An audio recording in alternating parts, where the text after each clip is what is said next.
Who knows what's going on at Man United at the moment? We had an amazing team on paper today.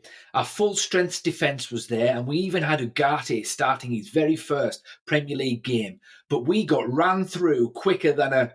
Well, I'd rather not finish that sentence in case I got kicked off of YouTube. Anyway, here's Gary Neville instead. Stick around for Bruno's verdict on the red card. Yeah, my choice of words sometimes is a little unfortunate.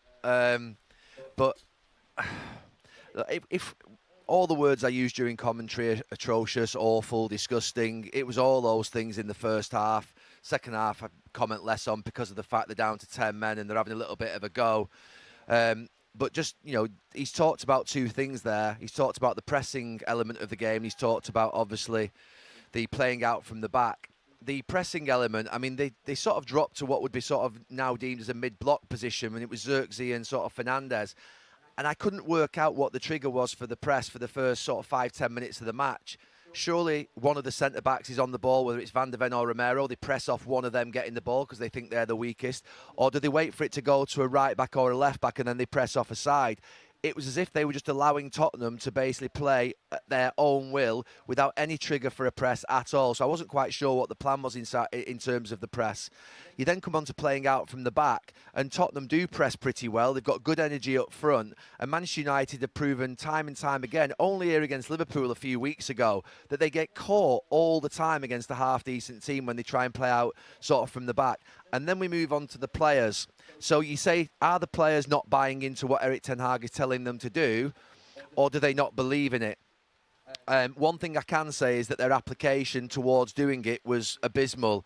And the most worrying thing was, and maybe I didn't pay enough attention to it on Wednesday night, was Eriksen's comments around the fact that he felt that FC20 wanted it more, that they were more hungry. That is a player that is in the middle of that dressing room, who I would suggest is very well respected by the rest of his colleagues and very well respected by the manager. He's an experienced player. He's played hundreds and hundreds of games at the highest level, and he's questioning the motivation and the attitude of his players. I would ignore everything else, to be fair, post this match and what's being said, and let's go back 3 days to that, because really what's come to the fore today is that what he's seeing day in, day out in training as an experienced player emanates on a weekend, and we've seen it here today. They really didn't put the effort in that first half. Now, in the past, when Manchester United have been in this position where, a manager has been under pressure, the players sometimes have felt the pressure, the strain, and they look drained and they look lacking in the belief, and that sometimes can mean that they look like they're not working hard. I don't believe any player goes out onto a pitch and wants to not play well and wants to get criticism. So I'm torn here today as to why Eriksen has said that on Wednesday about his teammates, that they're not hungry enough, because what we've seen out there in that first half today supports it. And I would suggest the players, to be honest with you, have got that in their control. I'd be suggesting the players probably go and have a meeting themselves tomorrow morning without the manager, because they've got to decide first what they want to do. And Erik ten Hag has got a lot of friends in that dressing room that have worked with him previously at other clubs. They need to get a grip of that dressing room very quickly, because it doesn't look that great out there in that first half today. And if the club have looked around in the summer and looked for a replacement for Erik ten Hag, then decided that he was the best option for them to start the season with, do you think they'll still be thinking that at this stage, after what you've said is has been a really important game for Manchester United that's gone completely the wrong way for them? I think what they definitely would have been looking at, giving him a new contract and supporting him in the transfer market, is to give them probably, 1 or 2 years of air cover to allow them. There's a lot of change going on behind the scenes in the club, just generally across the whole club, on and off the pitch. And they're obviously trying to implement an organisation and processes, and I think they would have wanted along the way some victories and some wins and some good performances, just so that they can get busy doing their work. The problem is, the sort of, if you like, attention is going to come towards them very quickly if the performances continue as they are, as it has been today, and the results, because they're going to be put under real pressure, and they won't want that at this stage. They're only 2 or 3 months in.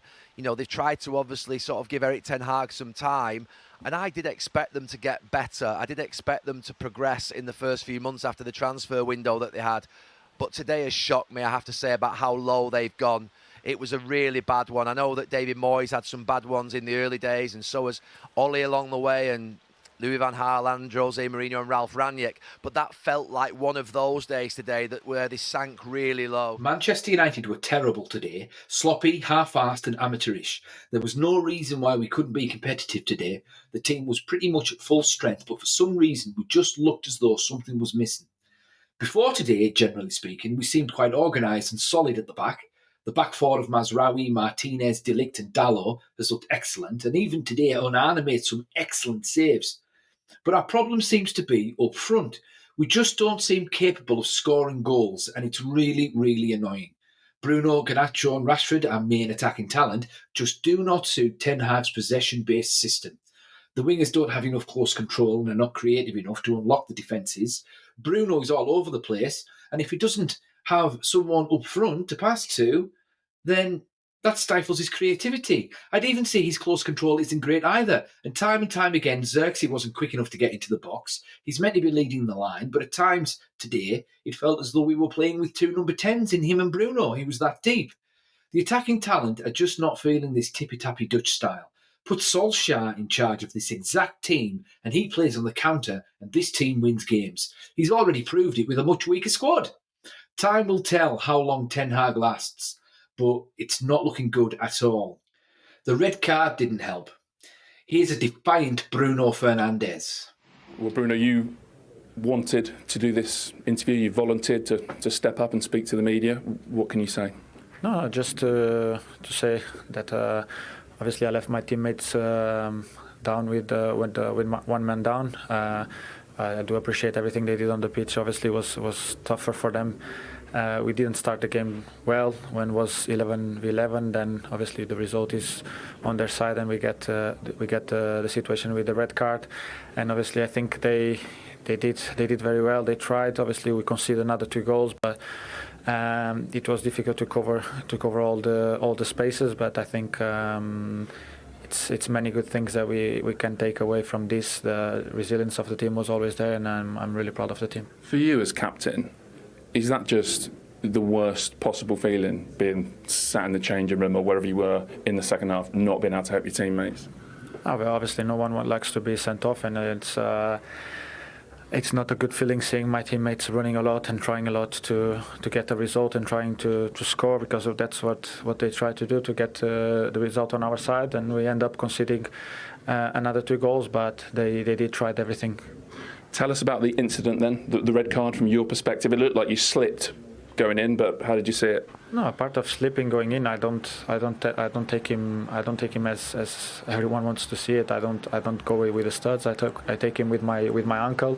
It's a clear fall, but never a red card. That's my feeling. And even Maddison, when he gets up, and you can see in the image. You saw the two of you talking. What did he say? No, he just said like it is a fall, but it's never for a red card. That's what he said, and I think it's for on the eyes of everyone. You can see that it's never a red card, because if this is a red card, I think we have to look at many other incidents, and I had many incidents when I get kicked and everything, and I've never seen something so quick coming off as a red card, and I just think it's never a red card. So were you just in complete shock seeing the red card in the ref's hand? Yeah, for me it's a foul. If he wants to give a yellow, because it's even the contact is not even that strong.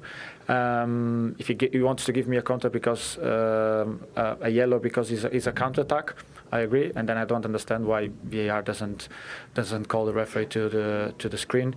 It's for me, it's just not a really good decision. That's all. Okay, like you said, your teammates showed quite a bit of resilience down to 10, but I think you touched on earlier the performance with 11 men. Was it really poor from Manchester United today? Yeah, we couldn't. We find a lot of spaces, but then we couldn't never connect, and I think it wasn't always like one touch more, not great passes, not great link up, and then we gave the ball away too many times for them to counter, and then one of the goals comes from one bad pass from me, and then they go all the way up to score the first goal. Thank you for coming out. Thank you. Thanks, Bruno. I'm not entirely sure what else to add to this one. The ref can be forgiven for brandishing the red card so quickly based on the speed of the game and his angle, but VAR will have had a good look at that, and how they can justify backing the ref in this instance just doesn't make sense. Bruno Fernandes clearly slipped. Yellow card, yes. Red card, Hell no. Time and time again, VAR gets criticised with a lack of consistency and competence as evidence in this decision, and they bring on all of the negative attention themselves. I've got no sympathy whatsoever. United were still in this game at this point, but this daft red card spoiled the game.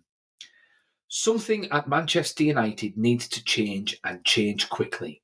I don't want another manager merry-go-round, not unless Zidane comes in, or even bringing Ollie back. The last person I want to see in charge is Gareth Southgate. God help us in that instance. As far as I can tell, Ten Hag had them playing really well at times in his first season in charge, when he played to the strengths of his forwards. He played counter-attacking football, and Rashford in particular thrived.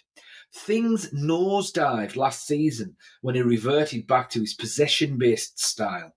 And he's sticking to his guns this season. You've got to admire his tenacity, really, but how long before that tenacity turns into stupidity? Results are the be-all and end-all, regardless of style. He's got a good squad available to him now. He's been backed in the market, and he's got a footballing project to support him. He's out of excuses. Results need to improve. Only two things can happen now. Either the style changes or the manager changes.